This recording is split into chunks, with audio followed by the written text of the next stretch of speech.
I have spent countless hours studying the patterns of markets, the rise and fall of fortunes, and the minds of those who manage to preserve and grow their wealth over decades. And in all my observations, few have left a mark as enduring as Benjamin Graham. He was not a man of headlines or sudden fame. He was a man of discipline, patience, and extraordinary insight. Today, I want to take you on a journey through Graham's step-by-step plan for building wealth slowly but surely. This is not a story of overnight riches, nor a tale of risky speculation. It is the story of rational, disciplined investing, a philosophy that allowed Graham and his followers to survive the Roaring Twenties, the devastating crash of 1929, and the trials of the Great Depression. In the next 20 minutes, we will explore the 7 steps Graham recommended for growing your wealth steadily, and I will show you how these principles, though conceived nearly a century ago, are as relevant in today's markets as they were in his time. But before we begin, there is one truth to understand. Investing is not a game of luck. It is a discipline of thought. And the first step in that discipline is understanding exactly what you are getting into. And that brings us to step 1, knowing what you own. Benjamin Graham often reminded his students that investing without understanding is not investing at all.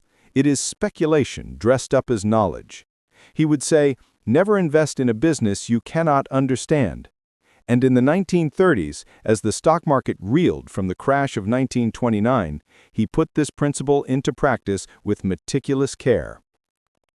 I imagine him in his office poring over balance sheets, earnings reports, and the smallest details of companies that most investors dismissed or ignored. He looked beyond the surface, beyond the stock ticker, into the heart of the businesses themselves. Was the company profitable?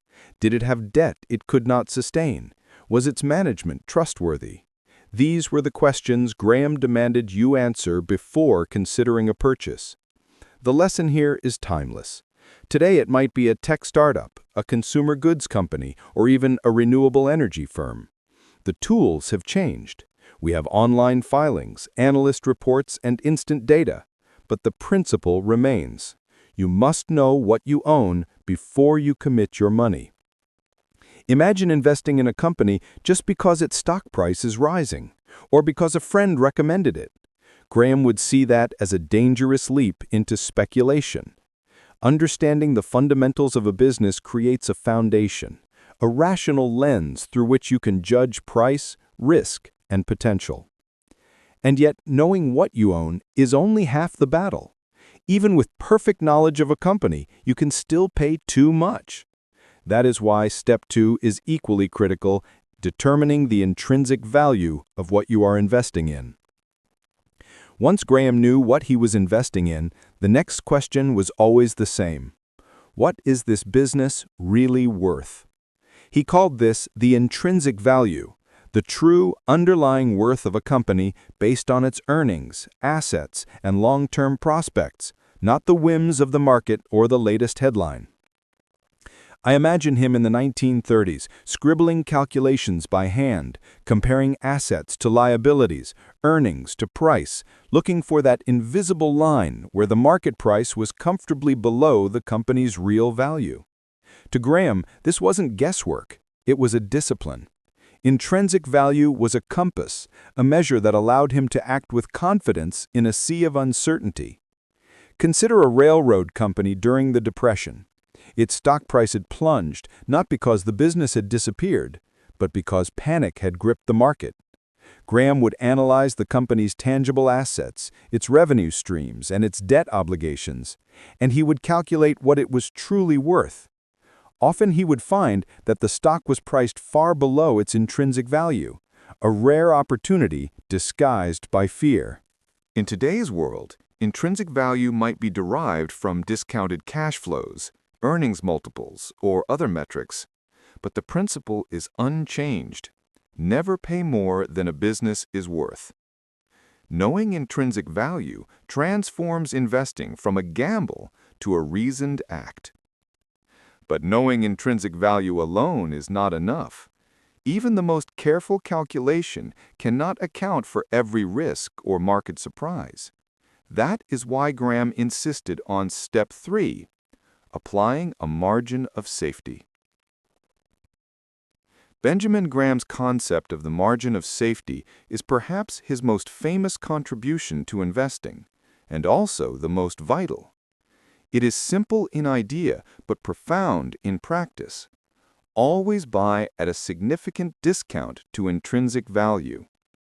This cushion protects you from errors in judgment, unforeseen market events, and the natural volatility that all investments carry. I like to imagine Graham walking through Wall Street after the 1929 crash, watching the panic and desperation, and quietly calculating which companies were trading far below their true worth. He did not chase the market or speculate on trends. Instead, he bought what was undervalued, ensuring that even if the world turned against him, his losses would be limited. The margin of safety is what separates investors from gamblers. It is what allows you to hold your investments with confidence, even when the market swings wildly.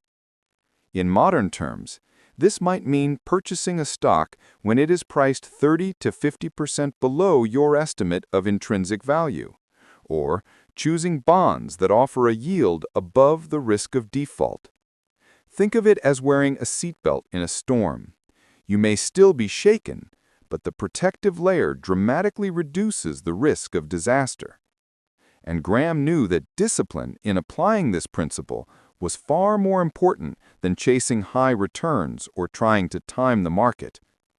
Once you have bought wisely with a margin of safety, the next challenge is perhaps the hardest: controlling your emotions in the face of market chaos.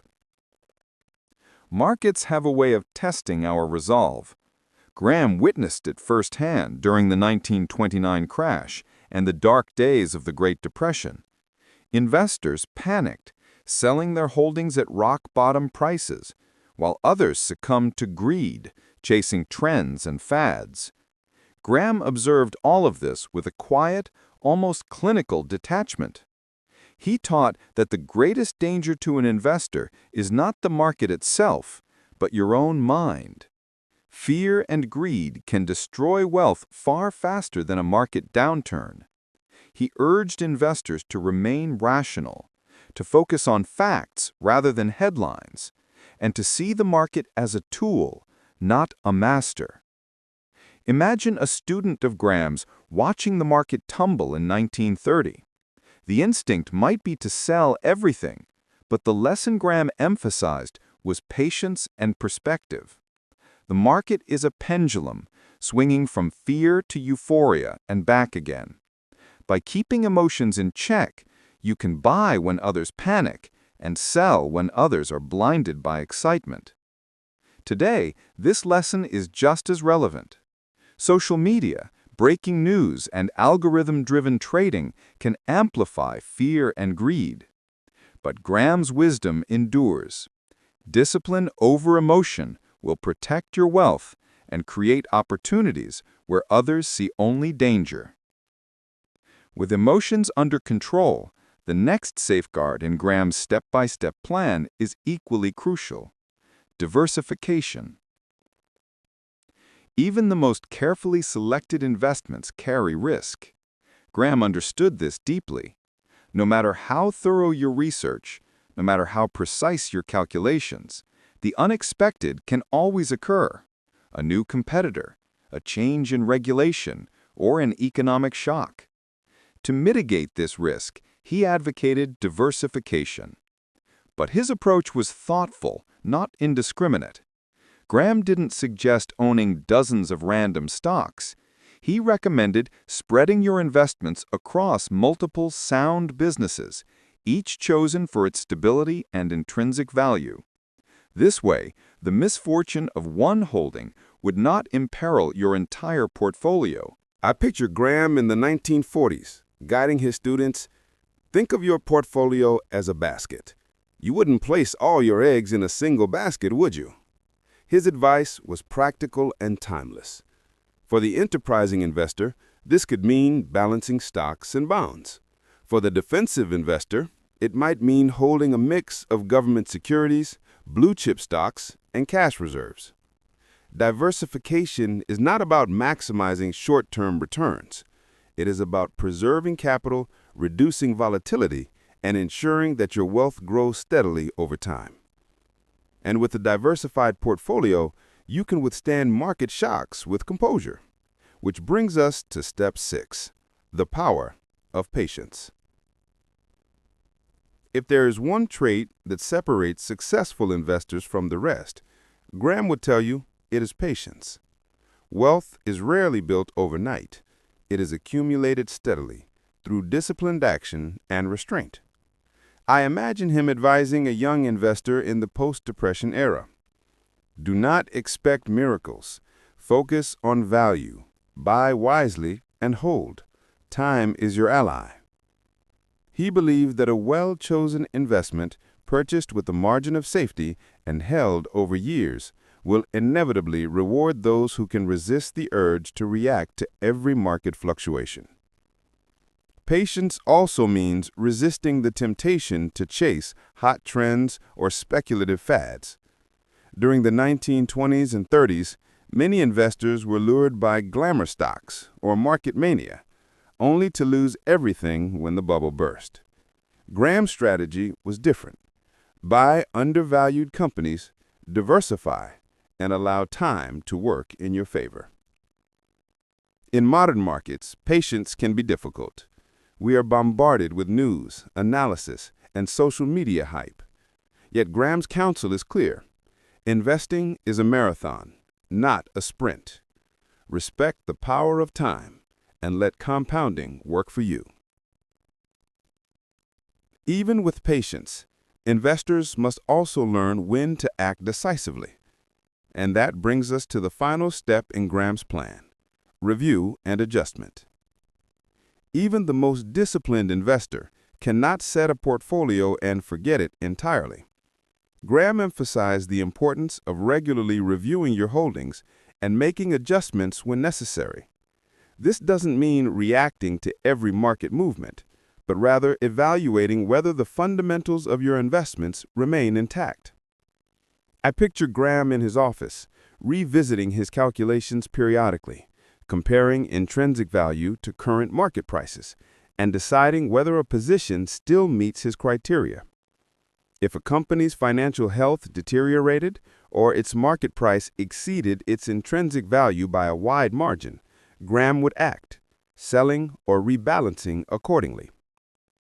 The key lesson here is prudence. Reviewing your portfolio ensures that your wealth is aligned with reality, not hope or emotion. It is a safeguard that keeps your investments grounded, protects against complacency, and positions you to capitalize on new opportunities when they arise.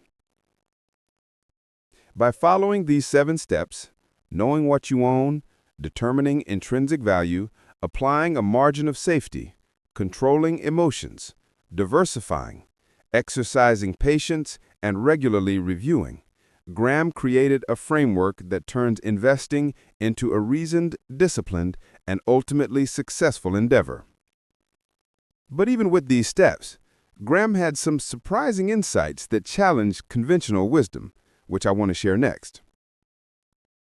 Benjamin Graham's teachings are filled with counterintuitive wisdom that often surprises new investors. One of his most striking insights was that the market is your servant, not your master. Many believe that market fluctuations dictate success or failure, but Graham argued the opposite. The market provides opportunities for those who act rationally.